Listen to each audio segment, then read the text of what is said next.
was talking on the phone. The lightning came down the phone line, entered my neck. It went through my spine, threw me up in the air. And there was this slight buzzing at the ear, and I felt myself pop out of the body. Then I felt myself float up to the ceiling, and the doctor and the nurse were in there, and he was looking at me. He said, "She's gone. She's dead." And I was taken to hospital. Doctors did anything they could to help me, but I was declared dead. I realized I was out of my body when I was suddenly looking at this light. Out of that light stepped the most amazing being I have ever been in the presence of.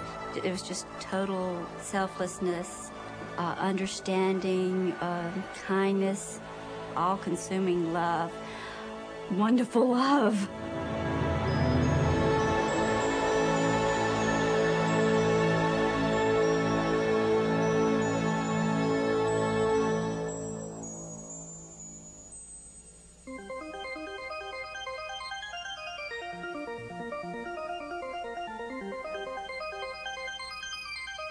After a time and this light, all of these people have to pay a return trip back. What they tell us is that the reason they chose to come back was not for themselves, because for themselves, they would rather have stayed with this presence of love. When they do return, incidentally, then the story becomes very interesting from the point of view of human psychology, because we find that these patients are profoundly changed, that they are imbued with a totally new value structure, that whatever in their lives before they had been chasing, whether it was money or power or fame or any of these other things that people seek, they say that after this experience, their value primarily is to love others, to seek loving relationships with their fellow human beings. And also they tell us that they have no more fear of death whatsoever.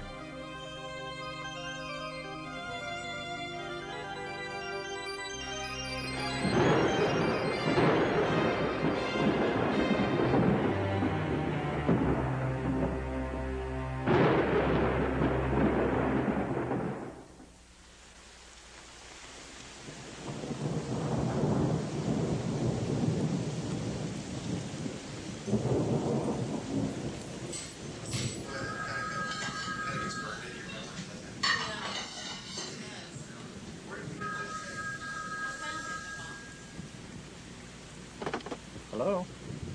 Oh, hey, Mom. How are you? Oh, no. What's the matter? What's happened to him? Oh, no. Oh, no. I was shocked when I got that phone call.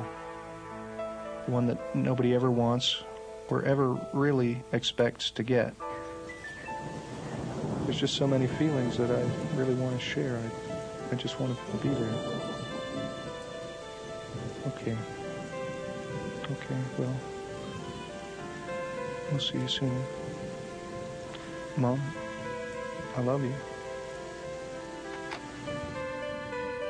My dad was fighting for every breath of life, and it didn't look very hopeful. Even though we lived 600 miles apart and only saw each other on holidays, at least we were on the same planet. And we could pick up the phone and say hello. The likelihood of losing all that seemed almost impossible to grasp.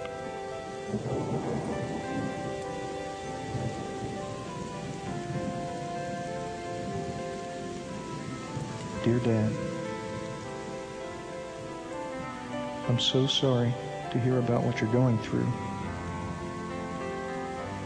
I know you're rugged, but you gave us a good scare.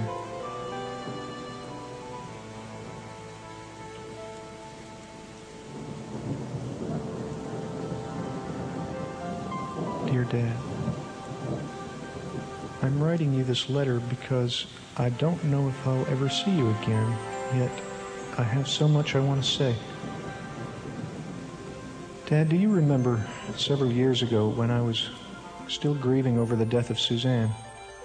I found a great deal of comfort in some books I was reading about dying. It was at that time that I met a doctor of psychiatry, a researcher named Dr. Raymond Moody. I'm sending a copy of a book that he wrote, which was a great deal of help to me then. Dr. Moody has observed a pattern that occurs in people the world over, regardless of their culture or religion. As a matter of fact, the prior religious beliefs or background of the person doesn't seem to have much to do with whether or not they have an experience and even the content of the experience. We've even had people who say that prior to their experience they were atheists or agnostics who have very beautiful and full-blown near-death experiences. Really? And do they remain atheist and agnostic? Not at all. Once they come back, they tell us that they're totally transformed and they have no more doubt whatsoever that there is a God and that there is a life after death. It's about his research on the stories of people who have approached death, many of whom actually had the experience of dying and then were revived and lived to tell about it. What happened is I felt like I'd been hit by a train. But what had happened was I was talking on the phone, holding the telephone like this. The lightning came down the phone line, entered my neck. It went through my spine, threw me up in the air. As it threw me in the air, it knocked me out of my shoes and welded the nails in the heels of my shoes to the nails in the floor, which is how I was grounded and I didn't explode. Before I shot myself, I measured like we did in CPR to find where the heart was. And that's where I just took the barrel and put it up against my chest and pulled the trigger. I had not responded to treatment. I was getting worse, and the doctor had come to see, and at this point, he says, I've lost her. She's gone.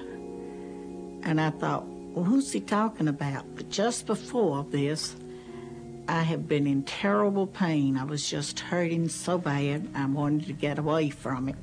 15 minutes before I was to be picked up by a Jeep, I was discovered to have a temperature of 106.5, and instead of waiting for the Jeep, the captain in charge of the ward sent me over to X-ray, and the last thing I remember was the captain in charge of the X-ray asking if I thought I could stand up long enough for them to get a picture of my chest. And I remember hearing that X-ray making that peculiar whirring sound and then a click, and I'm told that I collapsed in a heap. This wasn't a typical bee sting because I quickly realized that there was a problem, and I tried to telephone someone for help. The rest of the ranger station was about 3 miles in, and I tried to telephone my boss to send some help, and I fell and went unconscious. And luckily, from what I understand, he drove through. My boss drove through a little while later and noticed that I normally just waved to him as he came by, and I was lying down on the floor, and he called the ambulance. I was a dissident in Soviet Union, and I had an invitation from United States. In 1975, I received this invitation.